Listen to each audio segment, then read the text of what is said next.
Hey everyone, Technomentary here with a video for you guys. In today's video, I'm going to show you how to make AI emojis on iOS 18 on your iPhone. So let's get started. Now this is only going to be possible if you have a device that's compatible with Apple Intelligence, which is going to be the iPhone 15 Pro, 15 Pro Max, and any of the new iPhone 16. You also need to be upgraded to iOS 18.2 or newer. So in your settings, go to General, and then software update, and make sure you have the 18.2 or newer version. And once you have that in your settings, there's going to be an option for Apple Intelligence and Siri. You need to turn this setting on, and once you have turned it on, you're ready to go.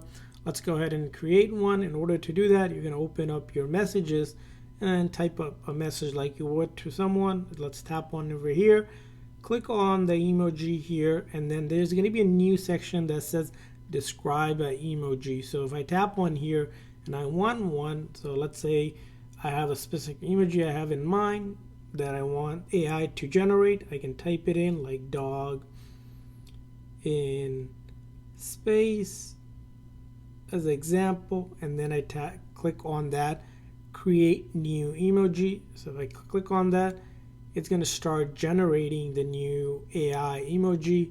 So we have to give it a second.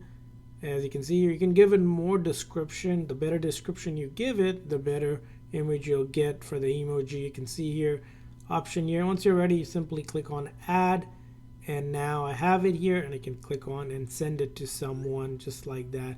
That's how you do it, and it also gets added to your emoji here. These are the ones that I created. As you can see here, part of my list. It comes as a square currently, but maybe in the future it will be different.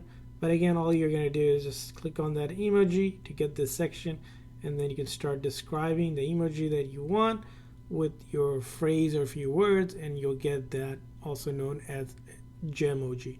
That's how you do it. I hope this video was helpful. If so, please consider a like and subscribe button for more tips and tricks for your iPhone, iOS devices. We'll see you guys next time.